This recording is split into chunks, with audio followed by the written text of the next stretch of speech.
existe um assunto muito explorado por igrejas e seitas evangélicas: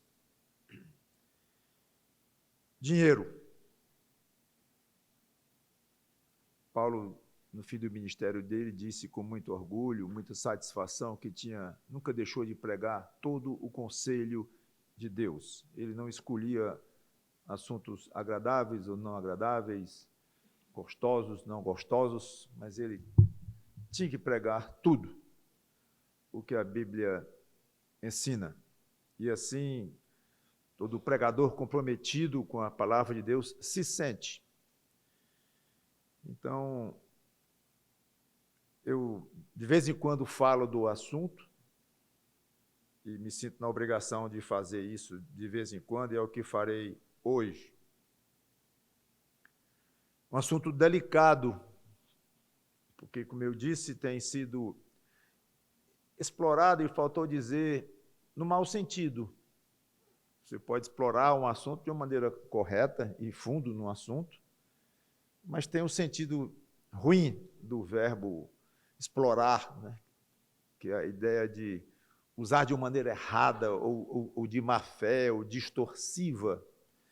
E é nesse sentido que muitas igrejas fazem, e seitas hoje em dia. Está muito difícil, às vezes, passar uma linha entre uma igreja realmente pode ser caracterizada como neotestamentária, ou uma igreja que só tem um pedaço de Novo Testamento no seu ensino, na sua prática.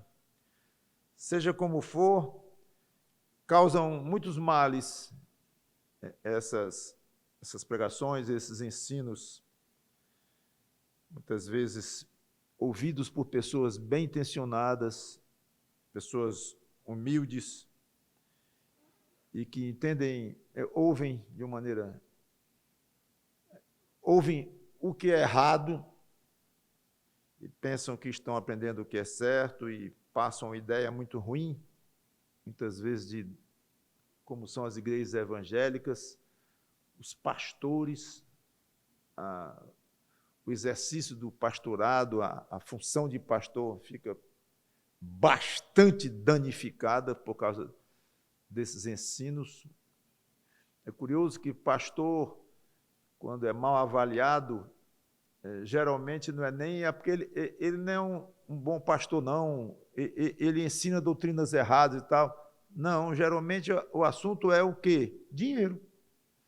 Não, ele explora, ele está rico no ministério dele e tal. Não é nem que ele se afastou da boa doutrina, que acontece muitas vezes também, mas é curioso como a sensibilidade das pessoas vai muito mais para o aspecto financeiro e do que ensina, e causa uma ideia muito ruim. Isso acaba intimidando um pouco igrejas sérias, pastores que querem ser sérios com as Escrituras, se sentem um pouco intimidados com isto, para não serem confundidos com os tais que gostam de falar no assunto, para que visitantes que cheguem não fiquem pensando que já vim em mais uma daquelas que falam nisso. Então, a tendência, às vezes, mais natural é calar, mas isso não é bom, de jeito nenhum. Primeiro que a Bíblia fala muito no assunto dinheiro, fala em dízimo, fala em ofertas, fala em esmolas, fala em ajuda, fala em liberalidade, ela fala isso tudinho, e muito. Velho Testamento, Novo Testamento. Então, deixar de trazer ao púlpito o que a Bíblia fala e ensina de uma maneira tão até insistente, não é saudável. Então, a solução, creio eu, é o equilíbrio. Não calar, ficar calado pensando que é um tabu, e ficar com medo ou amedrontado, e nem enfatizar demais. De fato, não é um assunto que precise ser tão enfatizado, uma vez que há tantas outras coisas pertencentes ao que Paulo chamou o conselho de Deus. Então, o caminho que tenho procurado seguir. Quando se fala em contribuição financeira numa igreja, o ponto mais importante é o chamado dízimo. Eu vou resumir, porque o assunto hoje não é dízimo. Tem uma pregação só sobre dízimo, mas acho que todos vocês que têm um pouco que seja de familiaridade com as Escrituras sabem que é uma contribuição originária no Velho Testamento, estabelecida em 10% da renda para o sustento do trabalho de Deus, no caso do Velho Testamento, o templo, com todos os seus sacerdotes e todo o esquema de sacrifícios e tudo mais. No Novo Testamento, a palavra não é comentada como uma ordem, uma ordenança, é citada de uma maneira ligada ao Velho Testamento mesmo, não foi trazida a ideia ou a ordem de 10% para o Novo Testamento, não foi, não obriga nenhum tipo de percentual, mas mantém o princípio do trabalho de Deus, agora na forma de igrejas locais, serem mantidos, ou mantidas as igrejas, ou mantido o trabalho de Deus pelos próprios membros. Essa ideia existe com toda clareza. E contribuições essas que devem ser dadas de uma maneira voluntária e proporcional ao ganho de cada um. O percentual não estabelece. Então, eu gosto sempre de dizer que, como nós temos o número 10 no Velho Testamento, é um bom número para quem quer se estabelecer numa boa situação diante de Deus, numa posição confortável e segura de que está agradando a Deus. Então, eu gosto de dizer que seria no mínimo 10%, mas não é um percentual que o Novo Testamento trata. Em suma, nós chamamos de dízimo o valor entregue rotineiramente pelo membro de uma igreja, geralmente todo mês, mas nada que obrigue a isso também, porque na maior parte das vezes os salários são recebidos mensalmente, só por isso, e que normalmente representa 10% do seu ganho, virou um costume realmente, e, como falei, um costume que eu considero saudável. E com esse valor, a igreja sustenta, então, suas despesas, suas compras, seus ministros, os obreiros remunerados e tudo mais. Mas, como falei, não vou hoje entrar nos detalhes de dízimo, mas o assunto vai ser ofertas voluntárias em bens ou em dinheiro, além do dízimo. A primeira vez que nós vemos na Bíblia esse tipo de oferta, algo especial, algo à parte do que seria contribuído para a manutenção natural ou do templo lá, ou de uma igreja local aqui, foi na saída dos israelitas do Egito. Lá na base do Monte Sinai, Deus dá os 10 mandamentos e o restante da lei, dá a todo o povo, através de Moisés, e faz então aliança com os judeus. Então, fazia parte dessa aliança a realização de sacrifícios no templo, onde também Deus se manifestaria de uma maneira especial, lá no lugar chamado Santo dos Santos. O templo deveria ser construído em Jerusalém. Quando eles chegassem lá, estavam a caminho. E deveria ser uma construção muito, muito especial, esmerada, riquíssima, no sentido literal e material da palavra, de materiais preciosos e realmente de uma grande riqueza. O templo deveria ser feito. Salomão, de fato, faria este templo 450 anos depois disso. Interessante o espaço, muito espaço, mas realmente os homens são lentos em obedecerem a Deus. Sabia disso? 450 anos depois, finalmente, o templo ordenado lá em Moisés foi construído. Só que Deus queria, ali na base do Monte Sinai, Deus queria que eles construíssem imediatamente, ali sim, era logo, enquanto estivessem acampados, aliás, só sairiam dali quando estivesse pronto uma construção provisória, ou um templo provisório, chamado tabernáculo. Façam agora, nesses dias aqui, enquanto estão aqui, nem vão sair daqui, continuando viagem, enquanto não fizerem este prédio provisório. Com que recursos iriam fazer este tabernáculo? Milhares de famílias no meio de um deserto, no pé do monte, indo para a terra prometida, saindo da escravidão lá no Egito, apesar de que saíram com um bom dinheiro e joias dadas pelos egípcios, vão-se embora, por favor, levem até o que nós temos, muitas coisas. Então, eles estavam razoavelmente supridos de coisas valiosas. Seja como for, era um misto de falta de condição total e de alguma condição porque adquiriram ao virem de lá. Assim, apagar das luzes, vão, levem isso aqui. À força, né? De uma maneira constrangida e quase como comprando para que eles fossem embora essa peste de gente. Porque eram escravos e faziam um grande serviço, claro, aos seus senhores, na base do sofrimento, do chicote, mas faziam. Então, eles estavam abrindo mão de uma força tremenda de trabalho, mas já haviam sofrido tanto com as pragas que mandaram eles irem embora. Muito bem, nós temos duas passagens, ambas em Êxodo.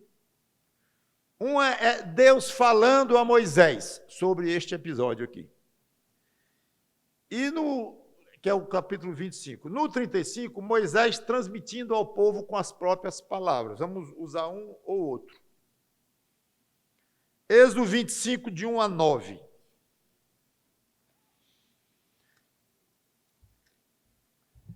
Para os que já ouviram várias vezes pregações sobre recursos financeiros necessários numa igreja, dízimo, ofertas e coisas assim, eu lembro que é uma boa oportunidade de rever, de reciclar esses assuntos na cabeça. Nós somos muito fáceis, nós temos facilidade de esquecer obrigações, especialmente quando mexe com o bolso. Somos muito, muito ligados ao bolso, infelizmente. Então, é importante estarmos aqui lembrando, reavivando isto o tempo todo. Como eu disse, com o cuidado de não ficar repetitivo demais, não exagerar nisso, mas também não ficar calado e só falar isso de 10 em 10 anos, porque nós somos fracos nisto. Êxodo 25, o Senhor disse a Moisés: diga aos filhos de Israel que me tragam uma oferta. De todo homem cujo coração o mover para isso, dele vocês receberão a minha oferta. Esta é a oferta que dele vocês receberão: ouro, prata e bronze, pano azul, púrpura e carmesim, linho fino, pelos de cabra, peles de carneiro, tingidas de vermelho e peles finas, madeiras de acácia, azeite para iluminação, especiarias para o óleo da unção e para o incenso aromático, pedras de ônix e pedras de engaste para a estola sacerdotal e para o peitoral. E farão para mim um santuário, para que eu possa habitar no meio deles. Segundo tudo que eu mostrar a você, como modelo do tabernáculo e como modelo de todos os seus móveis, assim mesmo vocês o farão. Indo lá para o 35, como eu disse, Moisés recordando isso a eles, lá do versículo 4 em diante, Êxodo 35, 4, Moisés disse a toda a congregação dos filhos de Israel, esta é a palavra que o Senhor ordenou, dizendo, então ele está rememorando aqui, separem do que vocês têm uma oferta ao Senhor, cada um de coração disposto, voluntariamente, a terá por oferta ao Senhor ouro, prata, bronze, pano azul, púrpura, carmesim, linho fino, pele de cabra, quase as mesmas coisas referidas lá, peles de carneiro, tingidas de vermelho, peles finas, madeira de acácia, azeite para a iluminação, especiarias para o óleo da unção e para o incenso aromático, pedras de ônix e pedras de engate para a estola sacerdotal e para o peitoral. Ele até entrou em mais detalhes do que lá no texto do versículo do capítulo 25.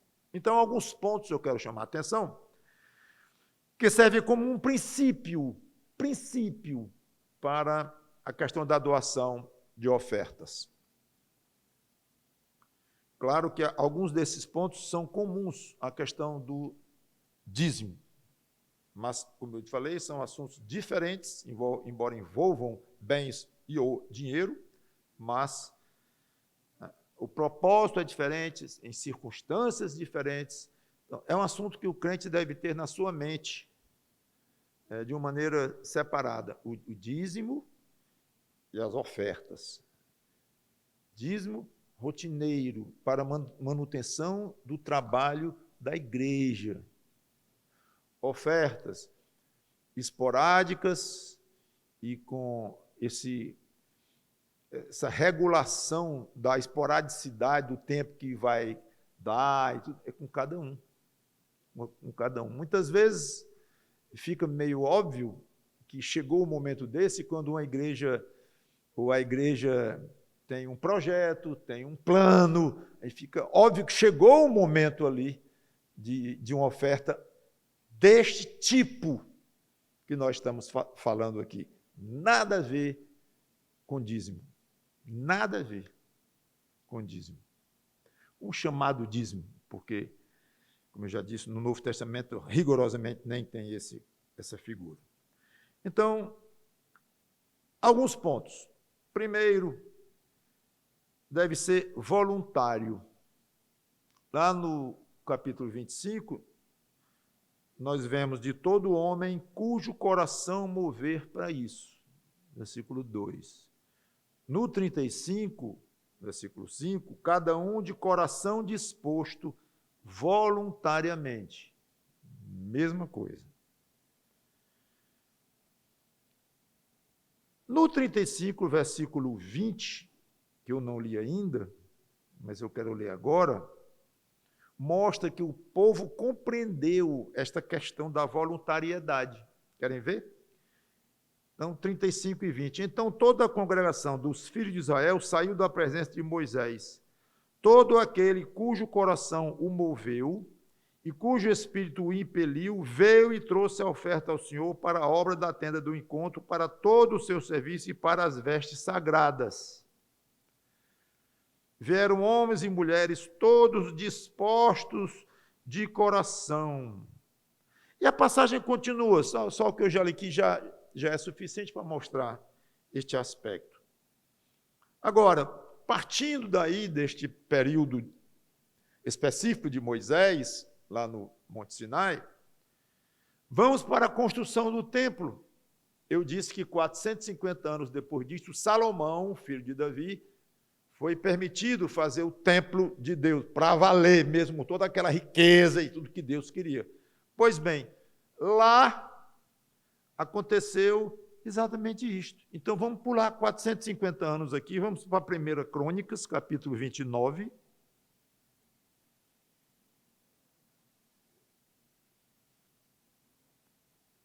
Primeira Crônicas 29, versículos 1 em diante.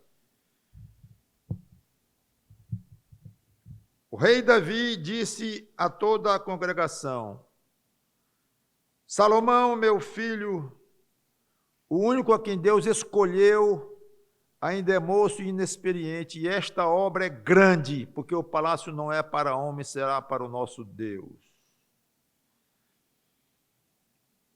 Já se preparando para a doação para o templo que Salomão construiria. Portanto, com todas as minhas forças, já preparei para o templo de meu Deus ouro para as obras de ouro.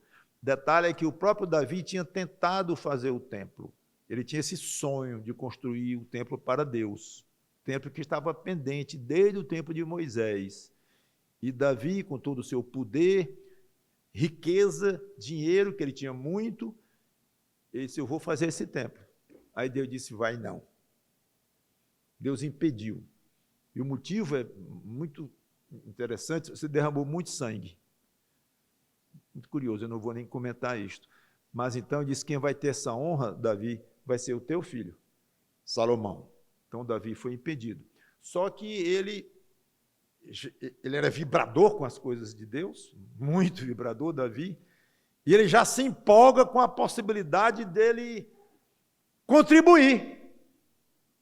Não posso fazer, mas eu contribuo. Não posso construir, não posso ser o construtor, mas vou ser um dos colaboradores. Portanto, com todas as minhas forças, já preparei para... Olha a expressão dele, né? Com todas as minhas forças. Ele gostava de ser intenso nas coisas dele. Já preparei para o templo de meu Deus ouro para as obras de ouro, prata para as de prata, bronze para as de bronze, ferro para as de ferro, e madeira para as de madeira, pedras de ônix, de engaste, pedras de várias cores, de mosaicos e todo tipo de pedras preciosas, e mármore, tudo em abundância. E ainda porque amo o templo de meu Deus, o ouro e a prata particulares que tenho, dou para o templo de meu Deus, além do aspecto do Estado e de reservas que o país, a nação da qual ele era rei tinha, ele soube fazer uma separação. Muito interessante isso. Eu dou é do meu particular, do meu CPF. Particulares que eu tenho, dou para o templo de meu Deus, além de tudo que preparei para o santuário. E a passagem continua lá no final, no versículo 5, quem, pois, está disposto hoje a ofertar com generosidade para o Senhor? Então, os chefes das famílias, das tribos, os capitões de 1000 e os de 100, e até os administradores da obra do rei, fizeram ofertas voluntárias e deram para o serviço da casa de Deus 170 toneladas de ouro, 10.000 barras de ouro, 340 toneladas de prata, 612 toneladas de bronze e 3.400 toneladas de ferro. Os que possuíam pedras preciosas as trouxeram para o tesouro da casa do Senhor, a cargo de Jeiel, o Gersonita. E a passagem continua. Então, vemos precisamente o mesmo princípio sendo cumprido aqui, também para uma oferta muito especial, não mais para o tabernáculo lá de Moisés, que já era feito de materiais preciosos também, materiais finos, mas pobre, pequenino, comparado com o outro, Salomão, toda a glória com que ele foi feito. Estava, como eu me falei, estava no deserto, estava em viagem, e tinham algumas coisas, e deram, sim, mas o outro era muito maior, mas não importa. O espírito de voluntariedade estava lá, do mesmo jeito, 450 anos depois de Moisés. Agora vamos para 600 anos depois de Davi, 1050 anos depois de Salomão. O povo agiu assim na oferta para o segundo templo depois do exílio babilônico. Esdras, capítulo 1, versículo 6. Diz assim, Esdras 1 e 6. Todos os que moravam nos arredores os ajudaram com objetos de prata e de ouro, bens, gado e coisas preciosas, além de todas as ofertas voluntárias. Está aí o nome. Muito curioso. 3 épocas diferentes, separadas por séculos. O assunto é o mesmo, no sentido de oferta específica para alguma causa. Em épocas diferentes, contextos diferentes, mas valendo o mesmo princípio. Paulo aplicou o mesmo princípio quando recolhia, agora já noutro contexto,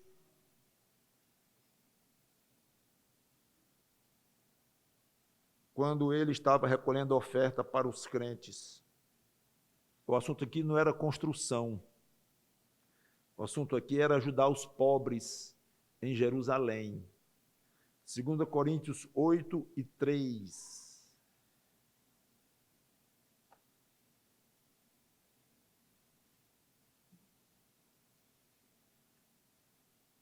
Mais de 400 anos depois de Esdras.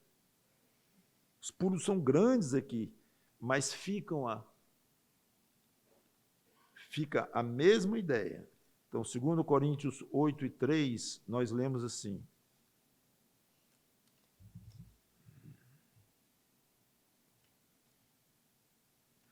porque posso testemunhar que, na medida de suas posses e mesmo acima delas, eles contribuíram de forma voluntária.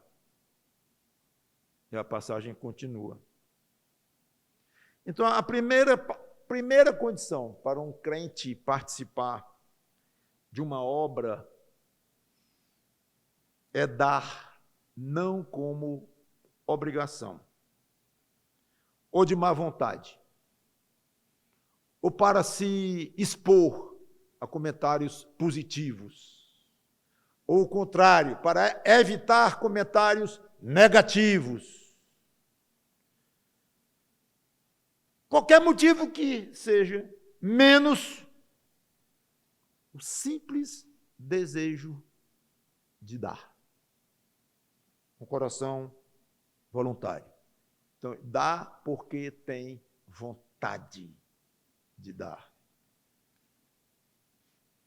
A próxima vez que você for fazer uma oferta a esta igreja, ou a algum missionário, ou a alguma causa de Deus, não exatamente diretamente ligada com esta igreja, mas com alguma outra causa bem dirigida e bem administrada, seja como for, primeiro teste.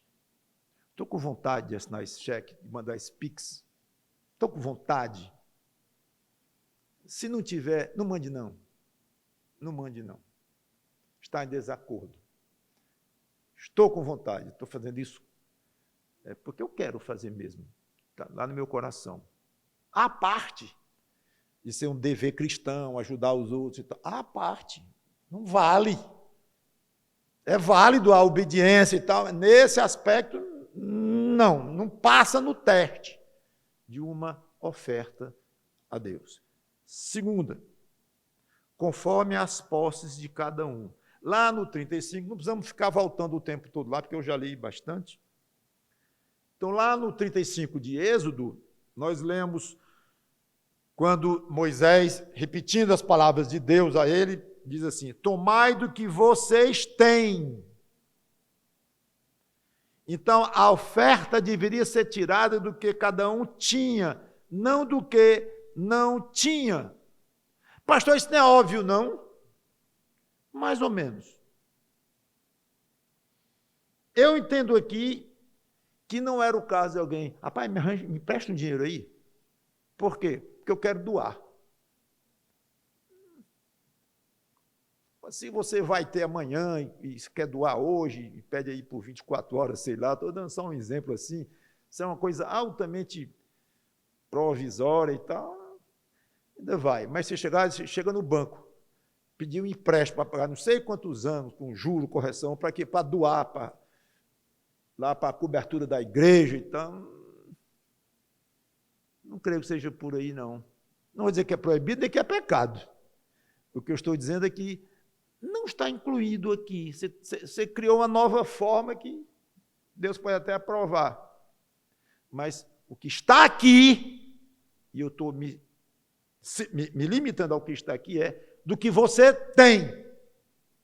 Tem. Então, você pedir uma doação para doar, também não vale. Nesse aspecto, né? Não tem muito sentido. Bom, pastor, eu tenho outra ideia. Não sei se funciona. Roubar para doar. Aí... Ou seja, cada um dê conforme as próprias possibilidades. Esse é o ponto. Mesmo princípio seria aplicado lá no segundo templo, após o exílio babilônico. Curiosamente, em Esdras 2:69, fala isso também. Não sei se eu já passei, se eu li. Seja como for, eu vou querer ler. Esdras 2:69. Que eu já li de Esdras foi 1:6. Então, li não. Esdras 2:69 diz assim: segundo os seus recursos, deram para o tesouro da obra meia tonelada de ouro e tal, tanta tonelada de prata e tal. Então, está aí a expressão, segundo os seus recursos. Irmãos, é impressionante como relatos distantes séculos uns dos outros falam a mesma expressão. É impressionante isto. Aí nós vamos lá para os crentes da Antioquia, que agiram exatamente assim, também não para construção nenhuma, mas para uma oferta aos crentes necessitados da Judéia. É que nós lemos lá em Atos 11:29, que diz assim: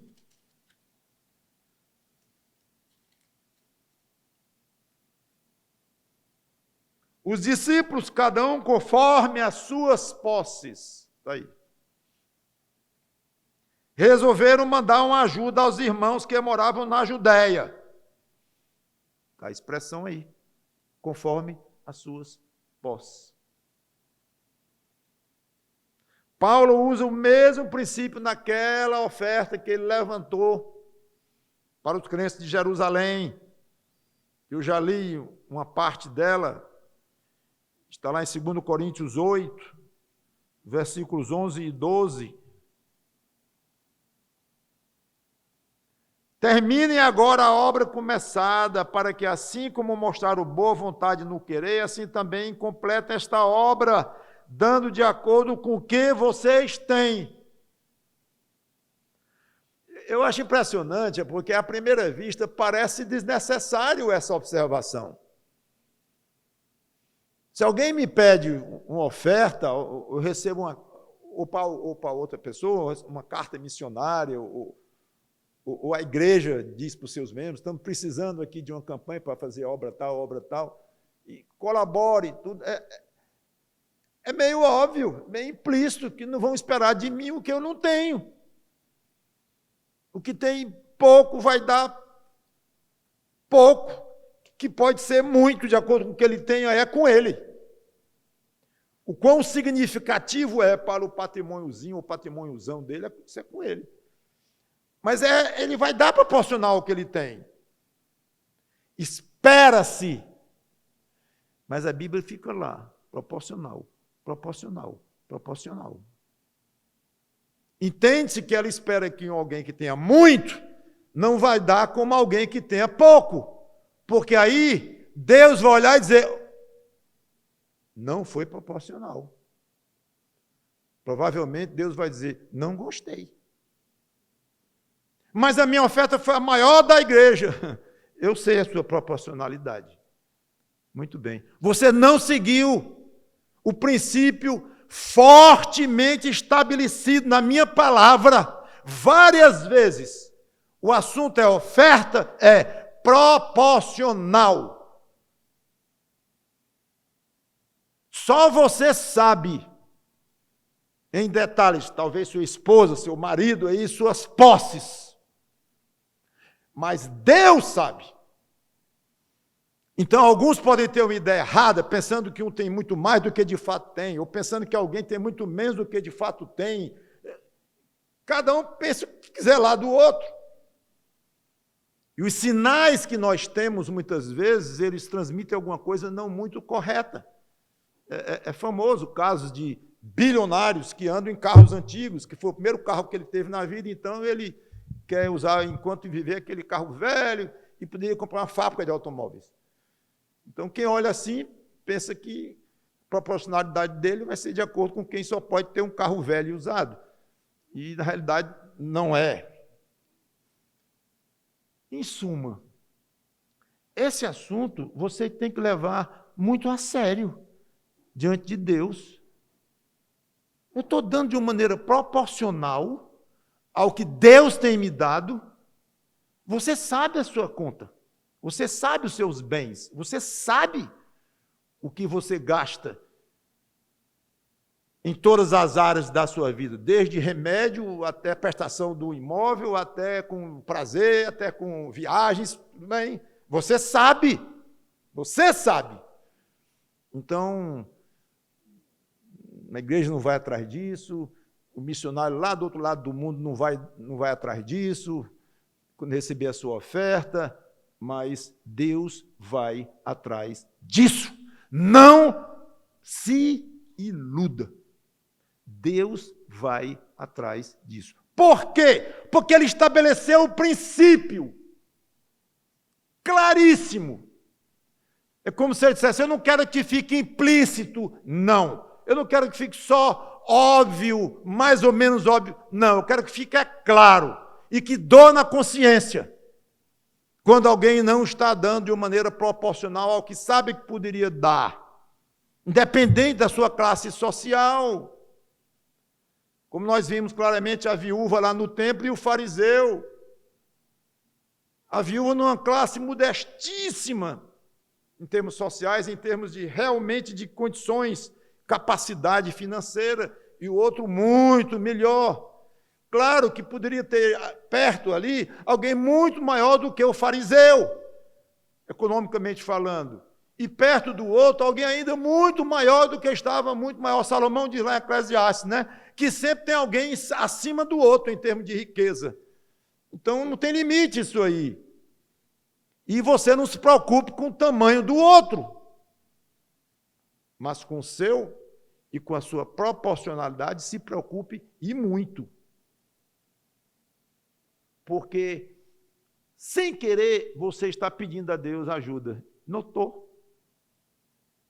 Notou que você, imagino, pede muito mais a Deus ou conversa, ou trata com Deus assuntos financeiros mais do que você pensa,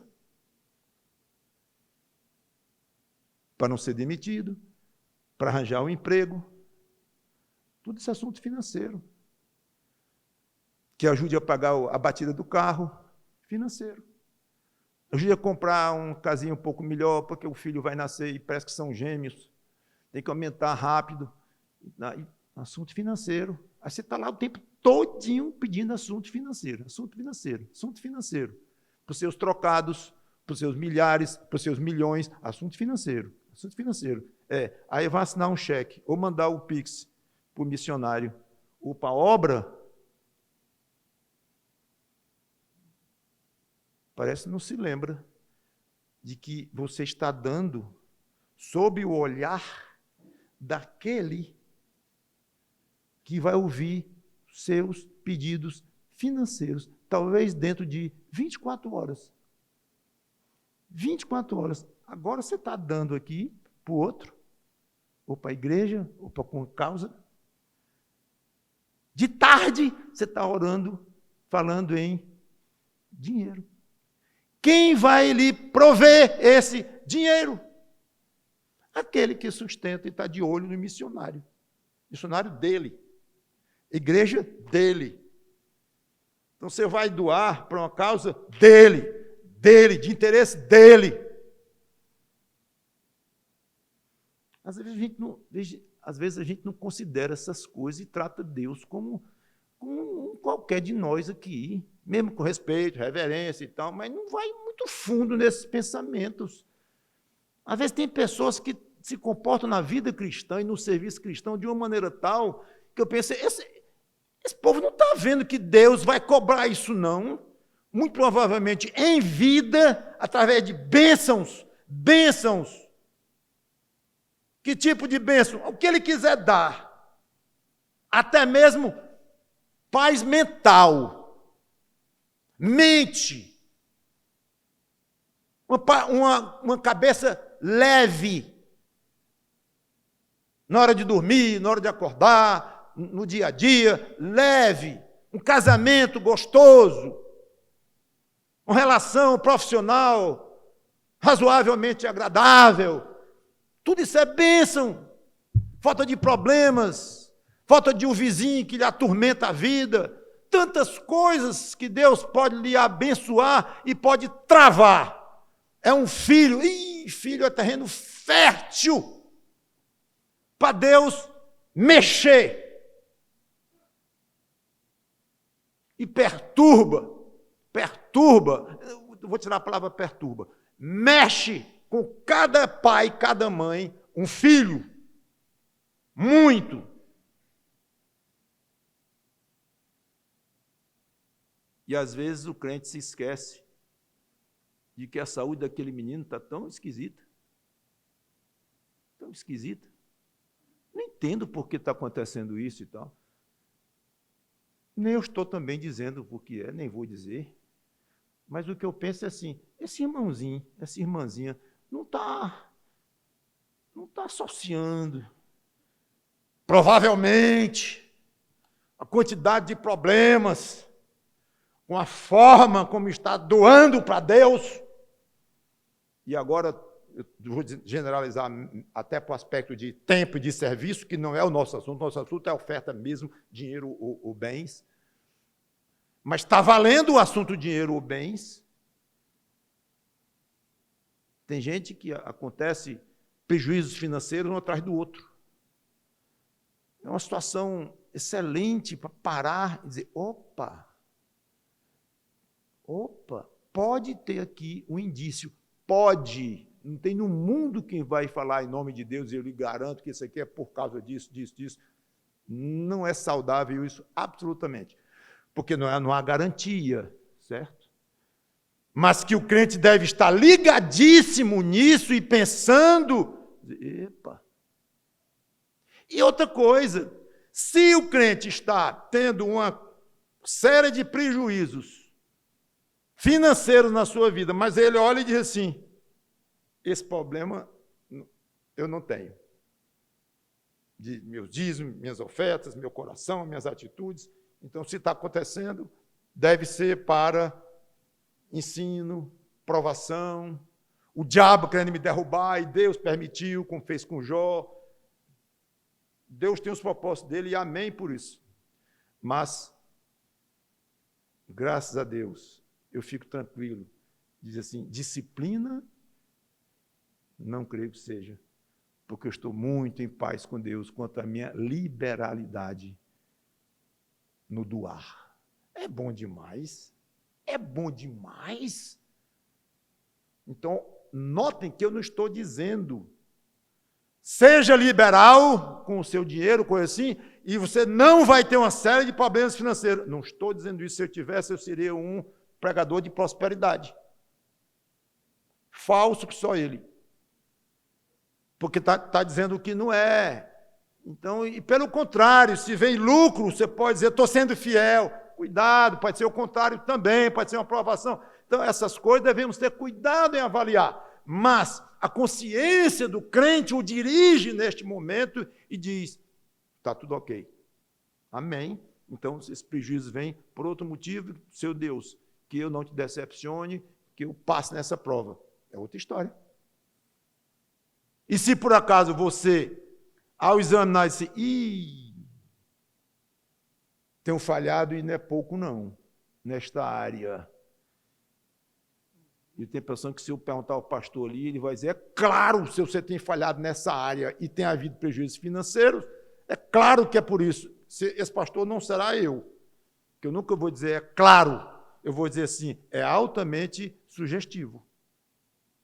E vale a pena você avaliar. E, no mínimo, óbvio, conserte isso. Também não sou eu que vou dizer, conserte, e você vai ver que vão desaparecer os problemas financeiros. Não vou dizer isso também, porque eu não sou Deus, posso botar a palavra na boca de Deus, nem as ações de Deus explicar cada detalhe, mas eu vou dizer, conserte isso e fique tranquilo diante de Deus. Senhor, os prejuízos podem até aumentarem, mas não é mais por disciplina, não. Porque eu estou agora tranquilo diante de ti, leve e um coração feliz. Pode levar tudo o que eu tenho, porque tudo o que eu tenho foi tu que me deste, mas não é mais por disciplina, não. Irmãos, isso é bom demais.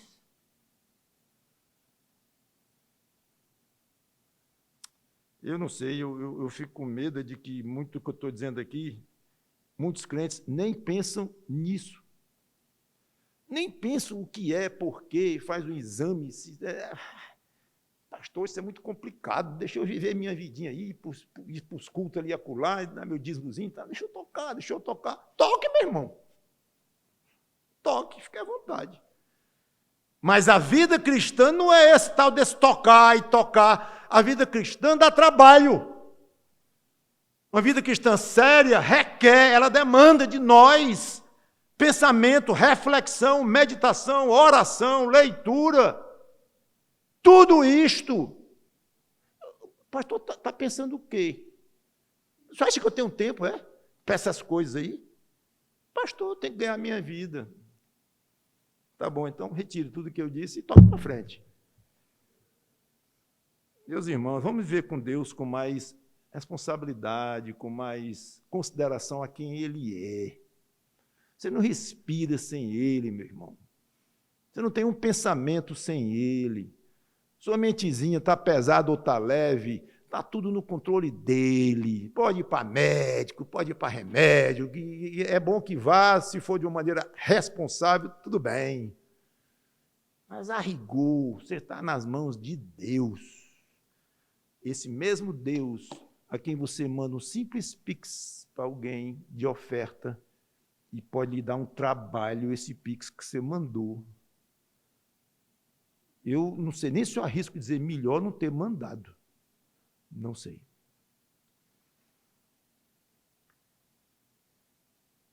É curioso, ainda antes de sair dessa questão de conforme as posses de cada um, é que nós não vemos a ideia de que é para dar do que sobra. Caridade não é dar do que não nos faz falta. A doação que Deus valoriza é que nós tiramos do que temos, do que usamos, do que gostamos. E nós somos muito agarrados às coisas daqui e nós fazemos pouco isto. Está sobrando, então eu dou. Não vemos essa ideia aqui. Tudo bem, é para dar do que você tem. Do que você tem. Não é que você tem de sobra. Então, faz parte você dar daquilo que você tem e talvez estivesse contando com ele para alguma coisa. Faz parte. Pastor, qual é o limite? Até que ponto eu vou dar do que eu uso ou do que eu preciso? Marque o seu limite. Marque. Vamos ver algumas pessoas que marcaram os seus limites. Davi. Davi marcou um limite aqui, pelo menos nessa ocasião, em 2 Samuel, capítulo 24,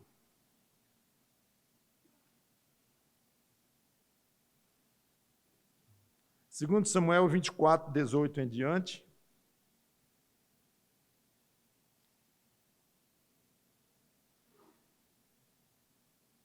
Naquele mesmo dia, Gade foi falar com Davi e lhe disse: vá, edifica um altar ao Senhor na eira de Araúna, o Jebuseu. Davi foi, segundo a palavra de Gade, como o Senhor lhe havia ordenado. Araúna viu do alto que o rei e os seus homens vinham ao seu encontro. Saiu e se inclinou diante do rei com o rosto em terra. E perguntou: por que o rei, meu senhor, vem até este seu servo? Davi respondeu: para comprar de você esta eira, esse pedaço de terra, a fim de edificar nela um altar ao Senhor, para que cesse a praga no meio do povo. Era um contexto de praga que eu não comentei, nem é o caso aqui. Então Araúna disse a Davi: que o rei, meu senhor, tome e ofereça o que bem quiser. Aqui estão os bois para o holocausto, o debulhador de cereais e a canga dos bois para a lenha. Tudo isto, ó rei, Araúna oferece ao rei. E acrescentou: que o Senhor, seu Deus, aceite a sua oferta. Aí o rei disse a Araúna: muito obrigado, Araúna, economizei uma grana. Porém o rei disse a Araúna: não, não, eu vou comprar de você pelo que vale, porque não oferecerei ao Senhor, meu Deus, holocaustos que não me custem nada. Assim Davi comprou a eira e os bois por 50 moedas de prata e edificou um altar e tudo mais. Não. Eu quero que pese no meu bolso. Ou pouco ou muito, Davi era um homem rico, como já comentei, de fato era. E é uma coisa curiosa. Aqui diz que ele comprou por 50 moedas de prata. Porque não foram 80. Ele era rico, 100. Talvez fosse a hora de Araúna dizer assim: agora é minha vez. Eu tentei, de coração. O homem não quis. O homem é rei, é rico. Está resolvido a comprar isso aqui. Que situação para eu fazer essa transação imobiliária. Agora é a vez. Vale em 50. 300 para ti, tá bom, ó rei? Eu não sei o que iria acontecer se ele fizesse um negócio desse na mão de Davi. Davi era meio perigoso. De chegar a dar um sangue. Então, eu não sei o que Davi iria fazer se ele se sentisse explorado por Araúna. Muito curioso isso. O preço está estabelecido nas Escrituras. 50 moedas de prata. Por quê? Porque valia 50 moedas de prata. Ele disse: eu quero comprar pelo valor que vale. Não me vendam mais caro. Você vai ver, eu lhe prendo, no mínimo. Também não quero desconto. Não, para o senhor é rei, 20%, tá bom? Não quero desconto, não quero sobrepreço. Eu quero o preço que vale. Bom, vale 50. Ok, isso eu concordo. Chamou talvez algum assessor financeiro dele, sei lá. Está razoável 50 aqui, chama os corretores da região. 50 tá bom? Tá, é justo. 50. Nem 40, nem 60. É 50. Não se brinca com Deus. E Deus olhando. Tudo. Ah, mas 50 moedinhas de prata para o rei Davi. Você tem coragem de dizer isso ainda? Depois de algo belíssimo que Davi demonstrou aqui, de estabelecer um critério espetacular. Você vai dizer que assim também até eu. Não faça isso. É o princípio dele. Então, se ele podia comprar, ele comprou. Se você pode dar aquela oferta lá, dê. Não pode dar, não dê. É de acordo com o que você tem. E esse de acordo, este percentual, o peso no bolso, é você que vai definir. R$100 vai ter um peso X no bolso de um crente. E vai ter um peso Y no bolso do outro crente. E vai ter peso quase zero no bolso de outro crente. Não importa. a questão de dar do que você tem é muito importante. E a questão do percentual ou do que custa, aí é com cada um. Ok? Zaqueu. Lembra de Zaqueu? Jesus ia passando, ele subia numa árvore, ele tinha dinheiro, era da Receita Federal. Federal, eu digo, se fosse hoje, né? Queria ver Jesus passando, Jesus disse, desce depressa, vai para a tua casa, eu quero falar contigo lá. Ele foi lá, e lá ele foi convertido a Cristo. E foi tocado no coração, não no aspecto apenas espiritual de se converter a Cristo, mas de dar. Ali ele também estava com consciência pesada, parece. Porque ele disse, se eu levei alguma coisa de alguém, eu restituo 4 vezes mais. Se... Bom, tirando pelos que nós conhecemos hoje, esse se talvez nem precisasse. Já aqui, né? Mas ele quis botar assim, vamos respeitar o se de Zaqueu. Se eu levei de alguém, defraudei alguém, eu vou devolver 4 vezes mais. Então, ótimo. Já é uma excelente atitude. Tudo bem. Ainda deu lucro para o outro, que foi roubado por ele de 100 ganhou 400. Tudo bem. Mas, além disto, Zaqueu diz, Senhor, eu vou dar metade dos meus bens aos pobres. Metade dos meus bens aos pobres. Não, ora, metade. Eu li de um bilionáriozão ali, que ele fez uma fundação, que foi 90% do que ele tem, e é porque não é crente. 90% ele fez uma fundação para estudo da ciência, da cura da doença tal e tal. 90%. Zaqueu só dá 50% para Jesus Cristo, 50%. Não faça isso. Zaqueu estabeleceu 50%.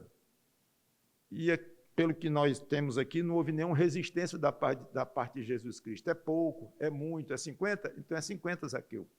Pronto. Não, pastor, eu acho que eu vou dar 10% de tudo que eu tenho, eu vou dar para a causa de Deus. Tudo bem, é o seu limite. É a sua proporcionalidade. A viúva no templo, que eu já falei dela, Jesus disse, da sua pobreza deu tudo o que possuía, todo o seu sustento. Esse é o limite máximo. É o que ela tinha ali naquele momento, ela tinha aquilo ali e deu. Amanhã ela podia ter alguma outra coisa, uma rendazinha que ela tinha de alguém, ou coisa, não sei. Mas, ou uma esmola, não sei. Mas naquele momento é o que ela tinha. Ela deu tudo. Tá bom. Pastor, eu tenho que dar tudo para ser fiel. Tudo que eu tenho que dar para a causa de Deus, 100%. Não. Sabe que eu dei 50%, você viu? Ou seja, é você que marca. Agora, marque. Quando eu digo marque, né, hoje à noite você vai dizer, rapaz, é 12,5%. Vai ser o que eu vou dar de oferta para Deus, de acordo com a renda tal. Não estou dizendo isso, não. Mas tenha um critério, mesmo não muito literal na sua mente, tenha um critério de mais generosidade, de menos generosidade, de mais aberto, menos aberto. Alargue esse coração, para não dizer, alargue a saída do seu bolso. Seja um bolso muito fornido, pouco fornido, não importa o seu tamanho financeiro. Os crentes da Macedônia, lá em 2 Coríntios 8:3, naquela passagem que eu já citei, de Paulo levantando a oferta, na medida de suas posses e mesmo acima delas. Registra aí. Acima delas. Então, os crentes da Macedônia, naquele contexto, também não estou dizendo que toda oferta eles davam acima dessas. Nesta oferta aqui, eles deram acima das posses deles. Ou seja, eu vou dar essa oferta aqui para a igreja, eu acho que R$500 para obra tal e tal, eu vou dar. 500, dá uma beliscadazinha nas minhas contas, mas eu vou dar. Vou dar 1.000. Aí você mesmo pensa, 1.000 está meio muito. Vou abrir mão de mais coisa do que eu preciso. Mas é 1.000. Desta vez eu vou dar 1.000. Eu vou dar acima das minhas posses, no sentido da minha condição hoje, do meu dia a dia. Hoje, amanhã pode ser outra coisa. Hoje, 500 é razoável. 1.000, de acordo com minhas contas mensais aqui, pesou. Vou ter que adiar algumas coisas. Pesou. Mas eu vou dar. Faça isso, nem que seja aqui e ali. E quero encerrar. Até aqui o que eu venho falando é, quando pensar em oferta, pense em 2 palavras para aplicar ao seu próprio coração: voluntariedade e generosidade. Eu tenho mais 3 pontos a considerar, considerei 2, e obviamente meu tempo encerrou e eu vou deixar para a próxima pregação, se Deus quiser, outros 3 princípios importantes para este assunto. Vamos orar. Obrigado, Senhor Deus, pela Tua palavra, que o Teu Espírito Santo nos ajude a ser mais liberais com o nosso dinheiro, com os nossos bens. A Tua liberalidade para com os nossos bens e o nosso dinheiro pode ser que varie de acordo com a nossa para Ti. Não é uma regra matemática, mas com certeza é um princípio de que quando o crente te agrada, tu gostas de agradá-lo. Quando o crente fecha seu coração para ti de alguma maneira, tu tens que repreendê-lo em amor, porque tu és pai, mas repreendê-lo, dar uma palmada, disciplinar, e isso vai doer. Então nos ajuda, Senhor Deus, a te agradar abundantemente em todas as coisas, especialmente dentro do nosso contexto, nas ofertas. Em nome do Senhor Jesus Cristo. Amém.